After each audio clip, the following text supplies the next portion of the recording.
দাঁড়ান, ওই আমাদের ভবানীপুরে নির্বাচন কমিশন নিরপেক্ষ নয়, ব্যাকডোর দিয়ে খেলছেন, এসআইআরই শেষ করে দেবে। না, আপনি নাকি নন্দীগ্রাম থেকে ওনার দাঁড়ান, এই প্রশ্নটা আলাদা। উনি বিষয়গুলো নিয়ে সুপ্রিম কোর্টে গেছিলেন।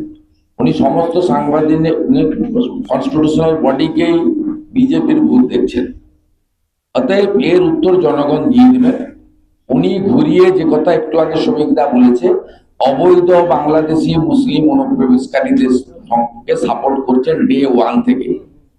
27 ফেব্রুয়ারি 2025 নেতাজি ইন্ডোর স্টেডিয়াম থেকে আজকের সভা পর্যন্ত এসআইআর এবং ইলেকশন কমিশন সবাইকে আক্রমণের মূল কারণ হচ্ছে বাংলাদেশি মুসলিম অনুপ্রবেশকারী, যারা আমাদের জনবিন্যাস বদলে দিয়েছে, যারা ল্যান্ড জিহাদ, ধর্ম জিহাদ, লাভ জিহাদ করছে, তাদেরকে পশ্চিমবঙ্গে উনি রাখতে চান। এর বাইরে অন্য কিছু না। আমার নামে কি বলছেন? साथ है काजी नजरुल इस्लाम का साथ है, लेकिन हम लोग टुकड़े टुकड़े गैंग का साथ नहीं है, अफजल गुरु का साथ नहीं है, हुमायूं का वो पावर का साथ नहीं है। तो ये हम साफ है। अगर हिम्मत है किसी का, चाहे मीम हो, ये हुमायूं कबीर हो, ये ममता बनर्जी का फिराद हकीम हो, एक बार बना के दिखा दे बाबरी मस्जिद, पूरा भारत टूट पड़ेगा। पश्चिम बंगाल के हर समुदाय इसका विरोध में खड़ा हो जाएगा। ये गुलामी का निशान जो मिटाया है हम लोग, वो उसको फिर से हम बनाने नहीं देंगे। और ये सारे चीज हो रहा है भारत में, इसका लिए जो उत्तरदायी है वो है ममता बनर्जी, उसका सरकार। तृणमूल कांग्रेस धर्म के आधार पर पूरा समाज को बांट दिया है, हिंदू मुसलमान के अंदर दरार पैदा करना, एक दूसरे को खिलाफ लड़ाना, दंगा बनाना। आज मुर्शिदाबाद में जो हुआ, आज मसा में जो हुआ, किरतपुर में जो हुआ, जनसंख्या बिगड़ गया। ये सिर्फ ये राजवंशी का भी जमीन छीन रहे हैं, आदिवासी का जमीन छीन रहे हैं, भारत का जमीन छीन रहा है। अगर आओ बांग्लादेश से आओ तो साथ करके जमीन लेके आओ। हम लोग तो बोलते हैं अगर अब तुम्हारा पास कैपेसिटी नहीं है रखना, तुम्हारा खिलाने का हिम्मत नहीं है, जिसको भेज रहे हो भेजो, उसका साथ साथ जसोर का आधा और खुलना जो था पुराना हिसाब, वो 2 जिला को हिंदुस्तान में शामिल कर दो। ऐसा नहीं चल सकता है।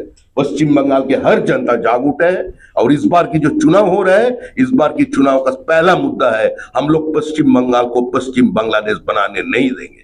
ये जो राजवंशी भाई यहाँ बैठे हुए हैं, वो जिस भाषा, जिस संस्कृति का बात करते हुए, इसका पुरखों ने सारा जीवन निछावर कर दिया। वो मुगलों के आक्रमण का खिलाफ, बादशाहों के आक्रमण का खिलाफ उन्होंने लड़ा था। उसी का कारण आज जो भूमि है, आज आसाम है, आज कुछ बिहार है, आज जो पाकिस्तान में नहीं है।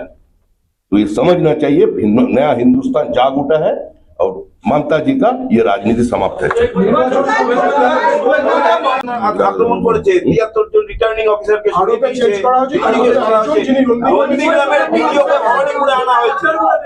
শুনুন, এই ধরনের কথাবার্তার উত্তর দেওয়া মুশকিল। প্রথম কথা হচ্ছে প্রত্যেকটা আরো বা ইত্যাদি যা চেঞ্জ হয়েছে ইলেকশন কমিশন করেছে, তাদের মধ্যে 80% 2011 সালের পর থেকে মুখ্যমন্ত্রীর নেতৃত্বে প্রশাসনে কাজ করেছেন। এমন আরো নামও আমি বলে দিতে পারি যারা মমতা বন্দ্যোপাধ্যায়ের বিভিন্ন মন্ত্রীদের পিএস হিসেবে কাজ করেছেন। এই ধরনের ক্রাইটেরিয়া কখনো ব্যুরোক্রেসিতে দেখা হয় না। মমতা ব্যানার্জির এত ভয় কেন? নিজের বাড়ি, নিজের জায়গা, যেখানে তিনি 40 বছর ধরে রাজনীতি করেন বলে গলা বাজিয়ে বলেন, উনি হারের আতঙ্ক থেকে এই ধরনের কথা বলছেন। তিনি কিছুদিন আগে বলেছেন একটা ভোট হলেও জিতব, কয়েকদিন আগে বলেছেন লক্ষ্য রাখতে হবে এখানে আলো যেন না নিভে যায়। আজকে বলছেন নন্দীগ্রামের, মমতা ব্যানার্জি জেনে রাখা উচিত, মাননীয় ভিডিও যাকে অ্যাঙ্গেল করেছেন, ওই সময়ে আমি মমতা বন্দ্যোপাধ্যায়ের দলের এই রাজ্যের পরিবহন, সেচ ও জলপথ এবং জলসম্পদ উন্নয়ন ও বিকাশ এবং এনভায়রনমেন্ট, পরিবেশ দপ্তরের মন্ত্রী ছিলাম। সেই মন্ত্রিসভার নেতৃত্ব মাননীয় মুখ্যমন্ত্রী মমতা বন্দ্যোপাধ্যায় করেছেন। অতএব কাঁচের ঘরে বসে ঢিল মারবেন না।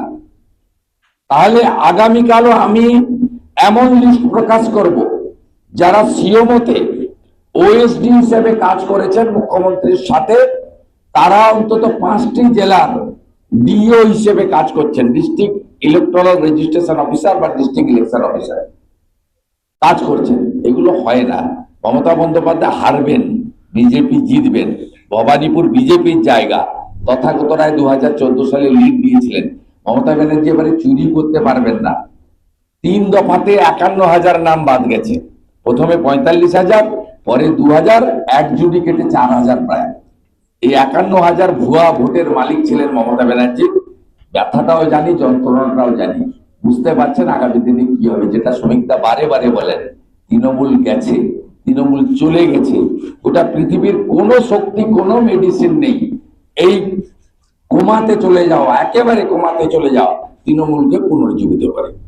একটা প্রশ্ন, আজকেও